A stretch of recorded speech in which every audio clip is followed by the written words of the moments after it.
Thank you. Please, thank you very much. To President Barck, faculty, staff, and students, thank you so much for this very warm welcome. It is a great honor to be here at Hankuk University of Foreign Studies.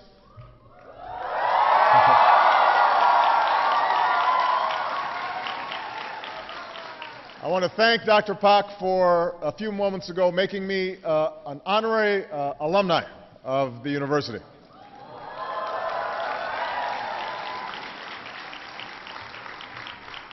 Now, I know that this school has one of the world's finest foreign language programs, which means that your English is much better than my Korean. All I can say is, 감사합니다.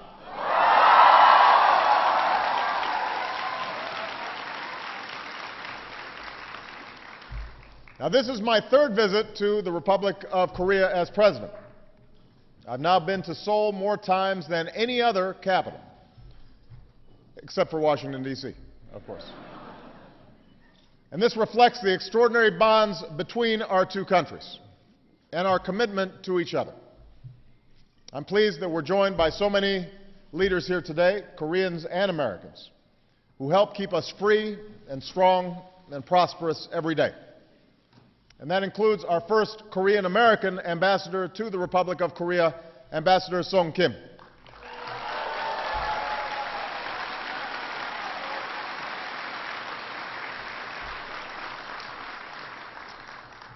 I've seen the deep connections between our peoples in my own life, among friends and colleagues.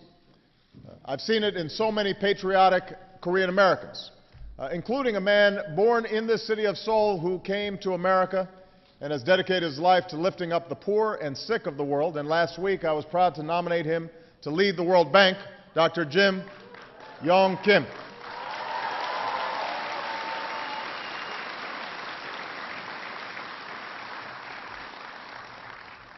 I've also seen the bonds in our men and women in uniform, like the American and Korean troops I visited yesterday along the DMZ, freedom's frontier, and we salute their service and are very grateful for them.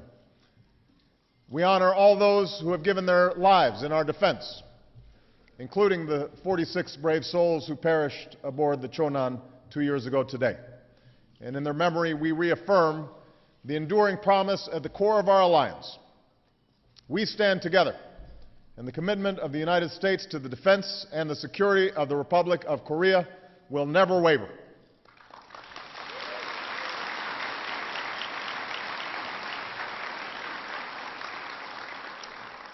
Most of all, I see the strength of our alliance in all of you.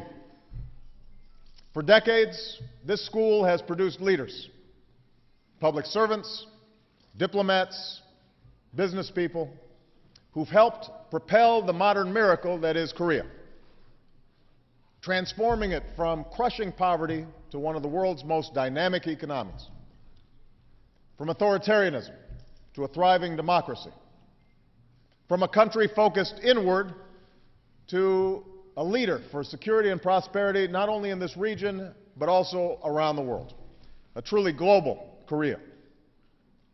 So to all the students here today, this is the Korea your generation will inherit. And I believe there is no limits to what our two nations can achieve together. For like your parents and grandparents before you, you know that the future is what we make of it. And you know that in our digital age we can connect and innovate across borders like never before, with your smartphones and Twitter and Me Today and Kakao Talk.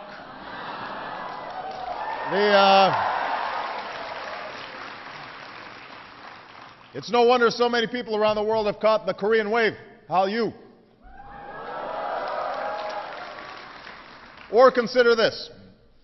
In advance of my visit, our embassy invited Koreans to send us your questions using social media. Some of you may have sent questions. And they called it Ask President Obama.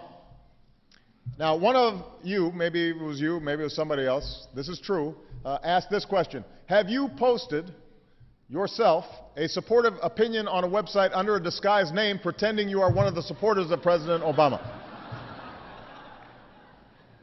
I hadn't thought of this. But the truth is, I have not done this. Maybe my daughters have. But I haven't done that myself. So our shared future and the unprecedented opportunity to meet shared challenges together is what brings me to Seoul. Over the next 2 days, under President Lee's leadership, we'll move ahead with the urgent work of preventing nuclear terrorism by securing the world's nuclear materials. Now, this is an important part of the broader, comprehensive agenda that I want to talk with you about today. Our vision of a world without nuclear weapons. 3 years ago, I traveled to Prague, and I declared America's commitment to stopping the spread of nuclear weapons and to seeking a world without them. I said I knew that this goal would not be reached quickly, perhaps not in my lifetime. But I knew we had to begin with concrete steps. And in your generation, I see the spirit we need in this endeavor. An optimism that beats in the hearts of so many young people around the world. It's that refusal to accept the world as it is, the imagination to see the world as it ought to be, and the courage to turn that vision into reality. So today, with you, I want to take stock of our journey and chart our next steps. Here in Seoul, more than 50 nations will mark our progress toward the goal we set at the summit I hosted 2 years ago in Washington, securing the world's vulnerable nuclear materials in 4 years so that they never fall into the hands of terrorists. And since then, nations, including the United States, have boosted security at nuclear facilities. South Korea, Japan, Pakistan, and others are building new centers to improve nuclear security and training. Nations like Kazakhstan have moved nuclear materials to more secure locations. Mexico, and just yesterday, Ukraine, have joined the ranks of nations that have removed all the highly enriched uranium from their territory. All told, thousands of pounds of nuclear material have been removed from vulnerable sites around the world. This was deadly material that is now secure and can now never be used against a city like Seoul. We're also using every tool at our disposal to break up black markets in nuclear material. Countries like Georgia and Moldova have seized highly enriched uranium from smugglers. And countries like Jordan are building their own counter-smuggling teams. And we're tying them together in a global network of intelligence and law enforcement. Nearly 20 nations have now ratified the treaties and international partnerships that are at the center of our efforts. And I should add that with the death of Osama bin Laden and the major blows that we've struck against al-Qaeda, a terrorist organization that has actively sought nuclear weapons is now on the path to defeat. So in short, the international community has made it harder than ever for terrorists to acquire nuclear weapons, and that has made us all safer. We're building an international architecture that can ensure nuclear safety. But we're under no illusions. We know that nuclear material, enough for many weapons, is still being stored without adequate protection. And we know that terrorists and criminal gangs are still trying to get their hands on it, as well as radioactive material for a dirty bomb. We know that just the smallest amount of plutonium, about the size of an apple, could kill hundreds of thousands and spark a global crisis. The danger of nuclear terrorism remains one of the greatest threats to global security. And that's why here in Seoul, we need to keep at it. And I believe we will. We're expecting dozens of nations to announce over the next several days that they've fulfilled the promises they made 2 years ago. And we're now expecting more commitments, tangible, concrete action to secure nuclear materials and, in some cases, remove them completely. This is the serious, sustained global effort that we need. And it's an example of more nations bearing the responsibility and the costs of meeting global challenges. This is how the international community should work in the 21st century. And Korea is one of the key leaders in this process. The United States will continue to do our part, securing our own material and helping others protect theirs. We're moving forward with Russia to eliminate enough plutonium for about 17,000 nuclear weapons and turn it instead into electricity. I can announce today a new agreement by the United States and several European partners towards sustaining the supply of medical isotopes that are used to treat cancer and heart disease without the use of highly enriched uranium. And we will work with industry and hospitals and research centers in the United States and around the world to recover thousands of unneeded radiological materials so that they can never do us harm. Now, American leadership has been essential to progress in a second area, taking concrete steps towards a world without nuclear weapons. As a party to the Nuclear Non-Proliferation Treaty, this is our obligation, and it's one that I take very seriously. But I believe the United States has a unique responsibility to act. Indeed, we have a moral obligation. I say this as president of the only nation ever to use nuclear weapons. I say it as a commander-in-chief who knows that our nuclear codes are never far from my side. Most of all, I say it as a father who wants my two young daughters to grow up in a world where everything they know and love can't be instantly wiped out. Over the past 3 years, we've made important progress. With Russia, we're now reducing our arsenal under the New START Treaty, the most comprehensive arms control agreement in nearly 20 years. And when we're done, we will have cut American and Russian deployed nuclear warheads to their lowest level since the 1950s. As president, I changed our nuclear posture to reduce the number and role of nuclear weapons in our national security strategy. I made it clear that the United States will not develop new nuclear warheads, and we will not pursue new military missions for nuclear weapons. We've narrowed the range of contingencies under which we would ever use or threaten to use nuclear weapons. At the same time, I've made it clear that so long as nuclear weapons exist, we'll work with our Congress to maintain a safe, secure, and effective arsenal that guarantees the defense not only of the United States, but also our allies, including South Korea and Japan. Now, my administration's nuclear posture recognizes that the massive nuclear arsenal we inherited from the Cold War is poorly suited to today's threats, including nuclear terrorism. So last summer, I directed my national security team to conduct a comprehensive study of our nuclear forces. That study is still underway, but even as we have more work to do, we can already say with confidence that we have more nuclear weapons than we need. Even after New START, the United States will still have more than 1,500 deployed nuclear weapons and some 5,000 warheads. I firmly believe that we can ensure the security of the United States and our allies, maintain a strong deterrent against any threat, and still pursue further reductions in our nuclear arsenal.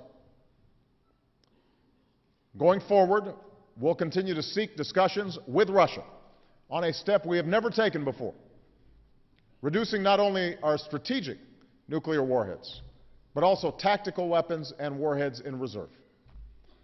I look forward to discussing this agenda with President Putin when we will meet in May. Missile defense will be on the agenda, but I believe this should be an area of cooperation, not tension. And I'm confident that working together, we can continue to make progress and reduce our nuclear stockpiles.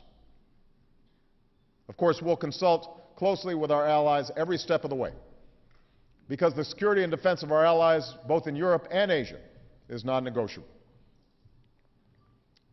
Here in Asia, we've urged China, with its growing nuclear arsenal, to join us in a dialogue on nuclear issues.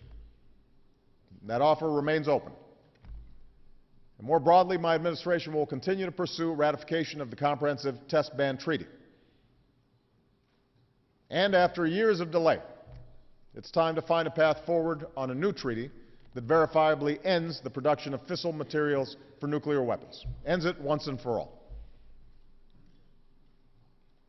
By working to meet our responsibilities as a nuclear power, we've made progress in a third area: strengthening the global regime that prevents the spread of nuclear weapons. When I came into office, the cornerstone of the world's effort, which is the Nuclear Non-Proliferation Treaty, was framed. Iran had started spinning thousands of centrifuges. North Korea conducted another nuclear test. And the international community was largely divided on how to respond. Over the past 3 years, we have begun to reverse that dynamic.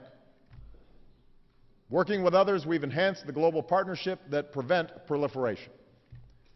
The International Atomic Energy Agency is now conducting the strongest inspections ever.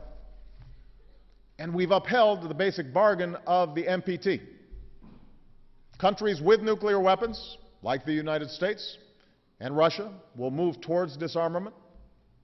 Countries without nuclear weapons will not acquire them. And all countries can have access to peaceful nuclear energy. Because of these efforts, the international community is more united, and nations that attempt to flout their obligations are more isolated. Of course, that includes North Korea. Here in Korea, I want to speak directly to the leaders in Pyongyang. The United States has no hostile intent toward your country. We are committed to peace. And we are prepared to take steps to improve relations, which is why we have offered nutritional aid to North Korean mothers and children. But by now it should be clear: your provocations and pursuit of nuclear weapons have not achieved the security you seek. They have undermined it. Instead of the dignity you desire, you're more isolated. Instead of earning the respect of the world, you've been met with strong sanctions and condemnation. You can continue down the road you are on, but we know where that leads. It leads to more of the same: more broken dreams, more isolation, ever more distance between the people of North Korea and the dignity and the opportunity that they deserve. And know this: there will be no rewards for provocations. Those days are over. So to the leaders of Pyongyang, I say, this is the choice before you. This is the decision that you must make. Today we say, Pyongyang, have the courage to pursue peace and give a better life to the people of North Korea.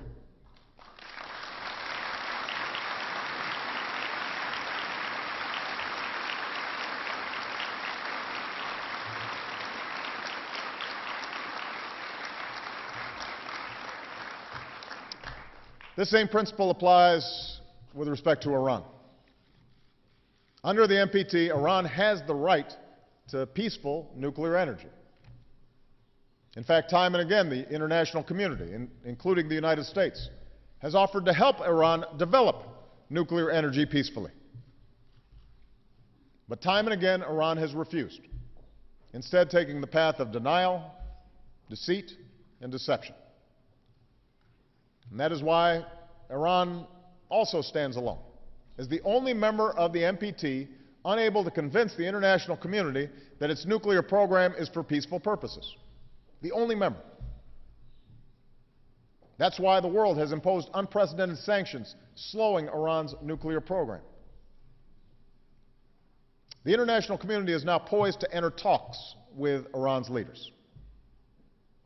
Once again, there is the possibility of a diplomatic resolution that gives Iran access to peaceful nuclear energy while addressing the concerns of the international community. Today, I'll meet with the leaders of Russia and China as we work to achieve a resolution in which Iran fulfills its obligations. There is time to solve this diplomatically.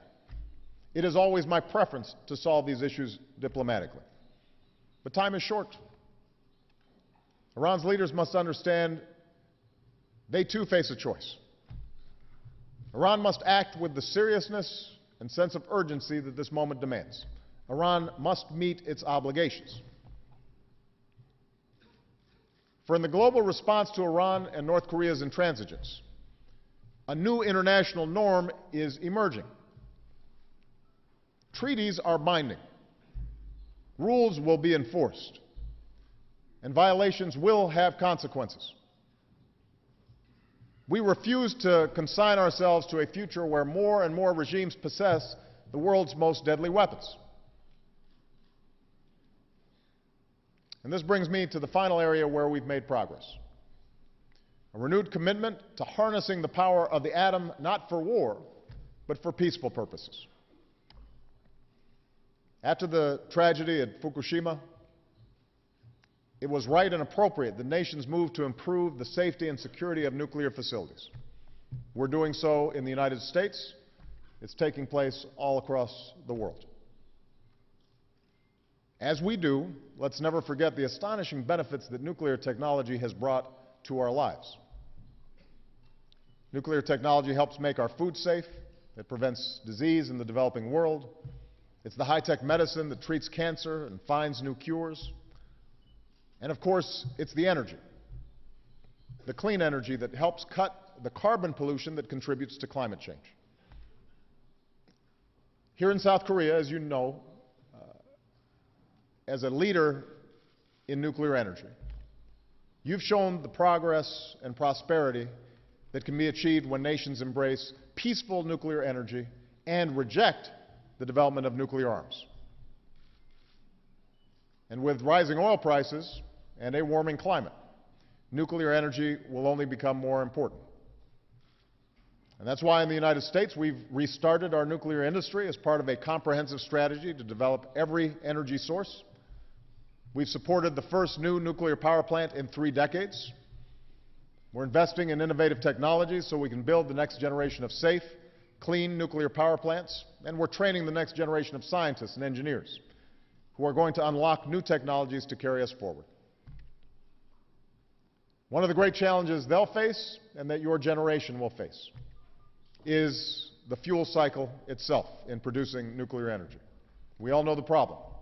The very process that gives us nuclear energy can also put nations and terrorists within the reach of nuclear weapons. We simply can't go on accumulating huge amounts of the very material, like separated plutonium, that we're trying to keep away from terrorists. And that's why we're creating new fuel banks to help countries realize the energy they seek without increasing the nuclear dangers that we fear. And that's why I've called for a new framework for civil nuclear cooperation. We need an international commitment to unlocking the fuel cycle of the future. In the United States, we're investing in the research and development of new fuel cycles so that dangerous materials can't be stolen or diverted. And today I urge nations to join us in seeking a future where we harness the awesome power of the atom to build and not to destroy. In this sense, we see how the efforts I've described today reinforce each other. When we enhance nuclear security, we're in a stronger position to harness safe, clean nuclear energy. When we develop new, safer approaches to nuclear energy, we reduce the risk of nuclear terrorism and proliferation. When nations, including my own, fulfill our responsibilities, it strengthens our ability to ensure that other nations fulfill their responsibilities. And step by step, we come closer to the security and peace of a world without nuclear weapons. I know that there are those who deride our vision. There are those who say ours is an impossible goal that will be forever out of reach. But to anyone who doubts the great progress that is possible, I tell them, come to Korea. Come to this country, which rose from the ashes of war,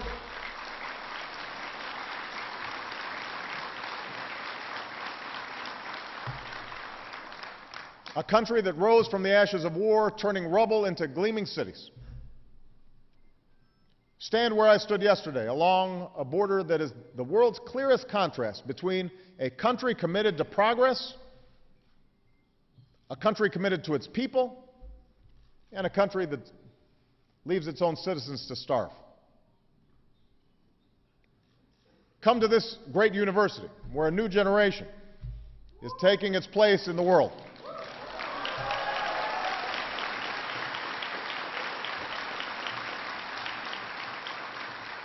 Helping to create opportunities that your parents and grandparents could only imagine. Come and see some of the courageous individuals who join us today. Men and women, young and old, born in the North, but who left all they knew behind and risked their lives to find freedom and opportunity here in the South.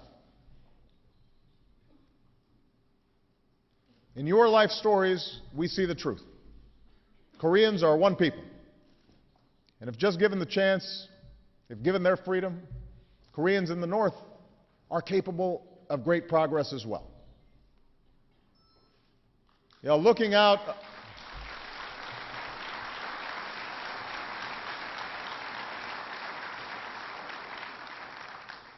across the DMZ yesterday, but also looking into your eyes today, I'm reminded of another country's experience that speaks to the change that is possible in our world.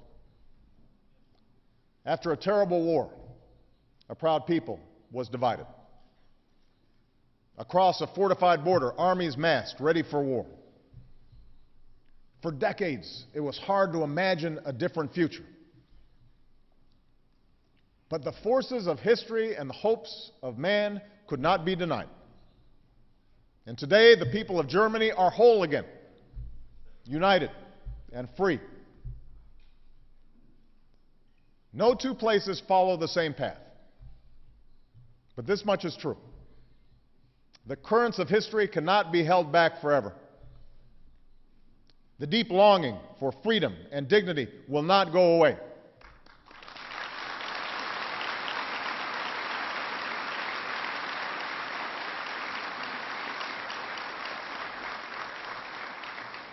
So too on this divided peninsula.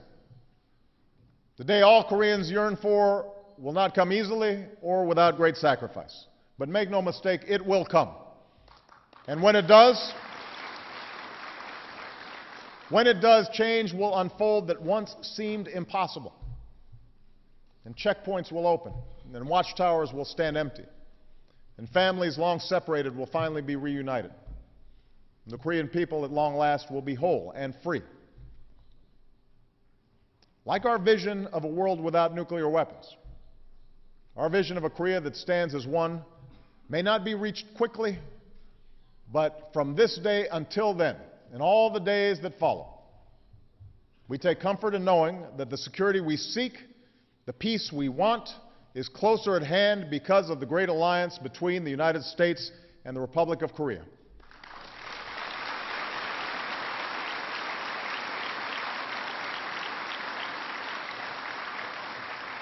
And because we stand for the dignity and freedom of all Koreans.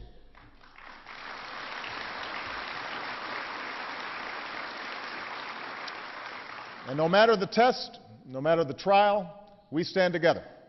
We work together. We go together.